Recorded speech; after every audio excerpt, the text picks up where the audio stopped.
আসসালামু আলাইকুম, স্বাগত জানাচ্ছি থাম্বনেল ডিজাইনের আরেকটা নতুন ভিডিওতে। আজকের ভিডিওতে আমরা দেখব কিভাবে আপনি একটা প্রপার সুন্দর থাম্বনেল তৈরি করতে পারেন খালিদ ফারহানের মতো করে। খালিদ ফারহানের মতো করে যারা থাম্বনেল মেক করে তারা আসলে কোন স্ট্র্যাটেজি অবলম্বন করে এবং কোথা থেকে তারা রিসোর্স কালেক্ট করে এবং কিভাবে কোন স্টেপগুলো ফলো করলে আপনি একদম প্রপারলি তাদের মতোই থাম্বনেল তৈরি করতে পারেন, সব কিছুই থাকছে আজকের ভিডিওতে। So without wasting any time, let's get into the main video. After long time আমি নতুন একটা ভিডিও রেকর্ড করতে বসেছি। যদি ভালো লাগে অবশ্যই লাইক কমেন্ট অ্যান্ড সাবস্ক্রাইব করবেন। সো শুরুতেই আমরা চলে যাব এই ফটোশপে চলে যাব। ফটোশপে যাওয়ার পর আমরা কি 2560x1440 পিক্সেলের একটা আর্টবোর্ড নেওয়ার পর আমরা কি করব, আমরা সোজাসুজি গুগলে গিয়ে সার্চ করব, গুগল বা ইউটিউবে গিয়ে সার্চ করব খালিদ ফারহান লিখে। আসলে খালিদ ফারহান কেমন থাম্বনেল মেক করে সেটা আমাদের দেখার বিষয়। আচ্ছা, খালিদ ফারহান আসলে কেমন থাম্বনেল মেক করে? আমি খালিদ ফারহান সার্চ দিয়েছি। খালিদ ফারহানের থাম্বনেলগুলো ঠিক এরকম হয়। তার কিছু টেক টাইপের কিছু ভিডিও আছে যেগুলো ডিজিটাল মার্কেটিং বা ফেসবুক মার্কেটিং, ফেসবুক অ্যাডস, এইগুলো নিয়ে, ফেসবুক অ্যাড এক্সপার্ট, এই টাইপের থাম্বনেলগুলো তার কিছু কমন থাম্বনেল স্টাইল আছে। এই টাইপের থাম্বনেলগুলোই আসলে আজকে আমরা ব্রেকডাউন করব। সো শুরু করা যাক। সো শুরুতেই খালিদ ফারহানের একটা ছবি কালেক্ট করব আমরা গুগল থেকে। এর আগে আমি একটা স্ক্রিনশট নিয়েছিলাম একটা ভিডিও থেকে, যেটা প্রপারলি কোয়ালিটিফুল আসেনি। ওই জন্য আমি একটা স্ক্রিনশট বাদ দিয়ে আমি একটা ভালো ফটো খুঁজতেছিলাম। এই ফটোটা পেয়েছি, তবে এটা কোয়ালিটিতে একটু ঘাটতি আছে, বোঝা যাচ্ছে। সো অনেকক্ষণ খোঁজার পর আমি এই সেম পিকচারটাই ভালো কোয়ালিটিটা পেয়েছি, সেটা দিয়ে চেষ্টা করব। সো ভালো কোয়ালিটির পিকচার পাওয়ার পর আমি কি করব, আমি পিকচারের ব্যাকগ্রাউন্ডটা রিমুভ করব। আমি যদি প্রত্যেকটা গ্রাফিক ডিজাইনারদের জিজ্ঞাসা করি যে এই ডিজাইনের মধ্যে সবথেকে টাইম লাগে এবং সবথেকে বিরক্তিকর কাজ কোনটা, তারা সবাই কিন্তু উত্তর দেবে যে এখানে ব্যাকগ্রাউন্ড রিমুভ করাটা সত্যিই অনেক বিরক্তির একটা কাজ। এটা করতে বেশ টাইম লাগে এবং অ্যাকুরেট না হলে পরবর্তীতে দেখা যায় যে পুরো থাম্বনেল বা পুরো ডিজাইনটাই আসলে খারাপ দেখায়। সো এইটাকে একটু সময় নিয়ে এবং প্রপারলি ব্যাকগ্রাউন্ড রিমুভ করবেন। আর পেন টুল দিয়ে ব্যাকগ্রাউন্ড রিমুভ করার কারণ হচ্ছে পেন টুল দিয়ে ব্যাকগ্রাউন্ড রিমুভ একদম অ্যাকুরেটলি করা যায়, যেটা আপনি সরাসরি একদম সাবজেক্ট সিলেক্ট করে যদি আপনি মাস্কিং করেন তাহলে সেটা পাবেন না। সো পেন টুল দিয়ে সাবজেক্ট সিলেক্ট করে নিয়ে দেন আমরা এটাকে সিলেক্ট করে মাস্ক করব।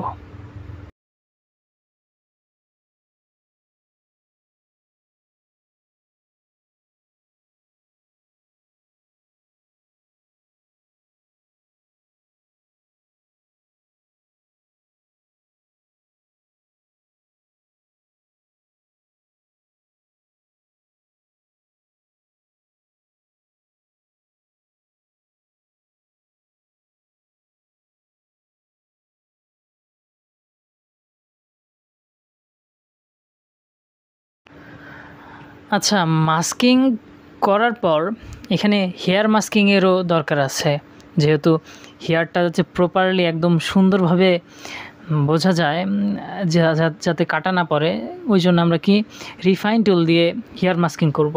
এখানে ওই মাস্কের অপশনটাতে ডাবল ক্লিক করলে এইরকম একটা প্যানেল আসবে, যেখানে আপনি সব কিছু রিফাইন টুল দিয়ে রিফাইন করে এখানে কিছু সেটিং ঠিক করে নিতে পারেন।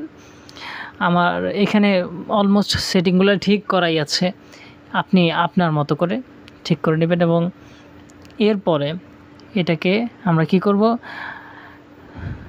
স্মার্ট অবজেক্ট করে আমাদের মেইন থাম্বনেইলের আর্টবোর্ডটির উপরে নিয়ে যাব।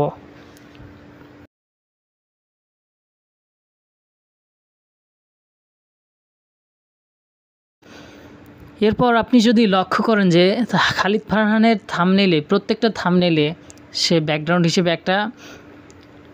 একটা অবশ্যই একটা স্টুডিও ব্যাকগ্রাউন্ড ব্যবহার করেন। এই স্টুডিও ব্যাকগ্রাউন্ডটা হয়তো বা উপরে একটা সলিড কালার দিয়ে ওভারল্যাপ করা থাকে, কিন্তু অবশ্যই তারা সলিড কালারের নিচে দেখতে পাবেন যে একটা ব্যাকগ্রাউন্ড আছে, যেটা স্টুডিওর ব্যাকগ্রাউন্ড। আমি কি করেছি, আমি ফ্রি পিক থেকে একটা স্টুডিও ব্যাকগ্রাউন্ড ডাউনলোড করেছি। এখানে আমি বারে বারে রেফারেন্সগুলো দেখছি, কারণ তাদের মতো করে যেহেতু থাম্বনেইলটা বানাতে হবে, ওই জন্য। এখানে আমরা কি করব, আমি সাবজেক্টটাকে ব্লেন্ডিং অপশন থেকে লুমিনোসিটি করে দিয়ে এখানে উপরে একটা সলিড কালার নিয়ে সেটাকে মাল্টিপ্লাই করে দিয়েছি। এখানে আমি নীল কালারের সলিড কালার নিয়েছি, কারণ এখানে একটা টেকনোলজি একটা যদি ভাইব আপনি আনতে চান, অবশ্যই এখানে নীল কালার ইউজ করলে বেশি ভালো হয়। ওই জন্য আমি নীল কালার একটা ইউজ করেছি। এরপর আমি কি করেছি, আমি একটা নতুন একটা লেয়ার নিয়ে সেখানে ব্রাশ টুল দিয়ে কালো কালার দিয়ে হালকা করে ড্র্যাগ করে এখানে হালকা হালকা যে পেছন থেকে একটা হাইলাইটের মতো দেখা যাচ্ছে সেটাকে আমি হাইড করে দিয়েছি। এতে করে কি হবে, সাবজেক্টটা বেশি হাইলাইটেড হবে। এরপরে আমরা কি করব, আমরা আসলে কি করা যায় সেটাকে একটু এক্সপ্লোর করব। এরপরে আসলে আমরা এই সাবজেক্টটাকে রিটাচ করব। আর রিটাচের মধ্যে প্রথমে আমরা একটু স্মুথ করব ফেসটা। নতুন একটা লেয়ার নিয়ে ক্লিপিং মাস্ক করে দিয়ে এখানে মিক্সার ব্রাশ টুল দিয়ে আমরা এখানে একটু ঘষা মাজা করে এখানে একটু স্মুথ করে নেব। স্মুথ করে নেওয়ার পর এখানে অবশ্যই ডজ অ্যান্ড বার্ন করব, এবং পুরো জিনিসটাকে একত্রে কিন্তু রিটাচিং বলা হয়। শুধুমাত্রই কিন্তু এইখানে স্মুথনেসটাকে রিটাচিং বলা হয় না। ডজ অ্যান্ড বার্ন করব, দেন দেখবেন যে একটা প্রফেশনাল লুক চলে এসেছে।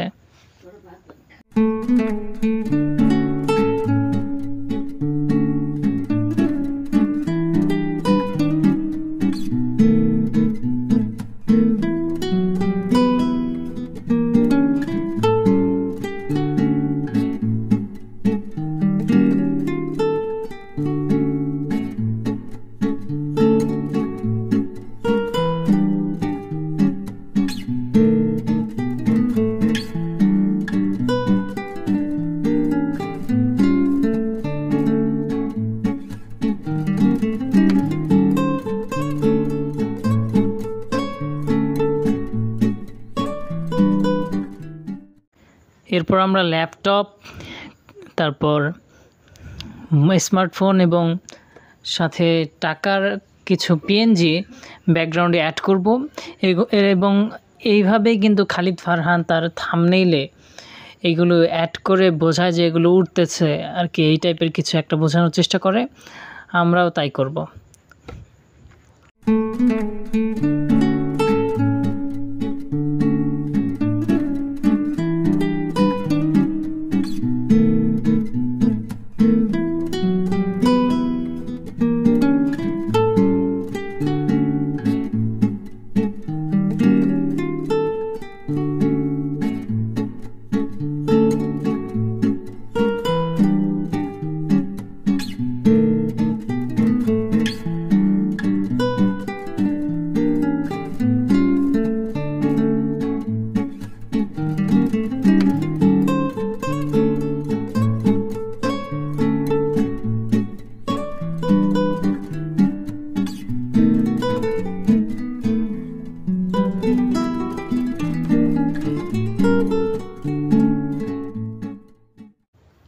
এরপর আসলে আমরা কিছু টেক্সট অ্যাড করে নিতে পারি থাম্বনেইলে, তাহলে বাকি কাজগুলো করতে সুবিধা হবে।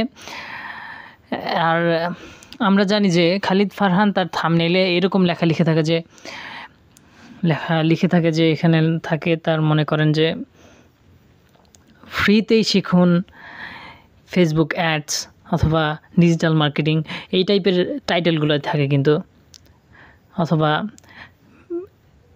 1 ঘন্টায় ডিজিটাল মার্কেটিং শিখে ইনকাম করুন, এই টাইপের টাইটেল কিন্তু দেওয়া থাকে তার থাম্বনেইলে। আমরাও সেরকম একটা টাইটেল দেওয়ার চেষ্টা করব। এরপর আমরা লেখাগুলো লিখে নিয়ে এদের মধ্যে পছন্দের কিছু ফন্ট ব্যবহার করে এগুলোর মধ্যে আমরা গ্রেডিয়েন্ট অ্যাপ্লাই করব। গ্রেডিয়েন্ট অ্যাপ্লাই করার জন্য কি আপনাকে কোথায় যেতে হবে? ব্লেন্ডিং অপশনে গিয়ে এখানে গ্রেডিয়েন্টে টিক মার্ক দিয়ে তারপর আপনি পছন্দের গ্রেডিয়েন্টটা সিলেক্ট করে দেবেন। দেন আপনি এখান থেকে অপাসিটিটা ফুল করে দিতে পারেন। আপনার পছন্দ অনুযায়ী আপনি অন্য কোনো গ্রেডিয়েন্টও অ্যাপ্লাই করতে পারেন।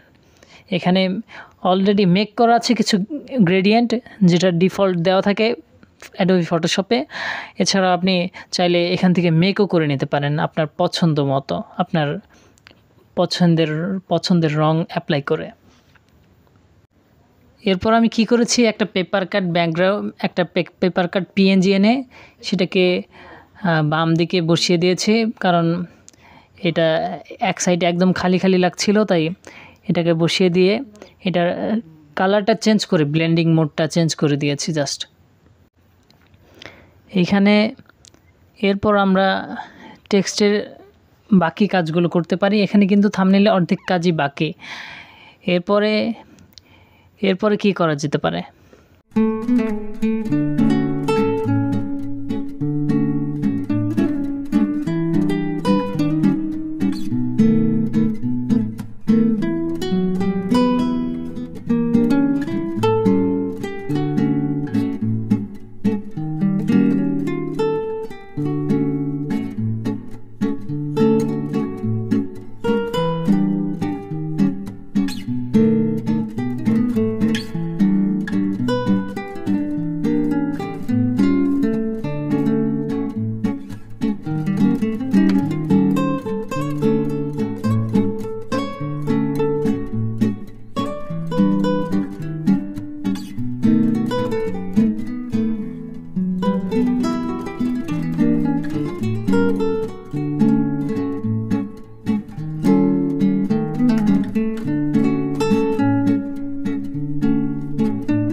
সো এটাই ছিল আমাদের আজকের ভিডিওর থাম্বনেলের আউটপুট এটা, এবং এটা ছিল আমাদের মেইন ইমেজ।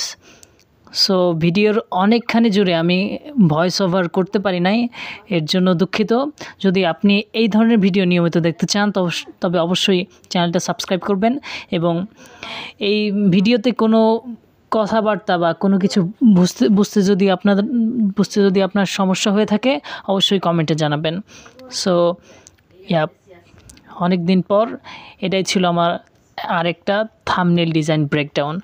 খালিদ ফারহানের এই থাম্বনেলটা আপনার কেমন লেগেছে অবশ্যই কমেন্টে জানাবেন। See you in the next video. Till then, Assalamu alaikum wa rahmatullah.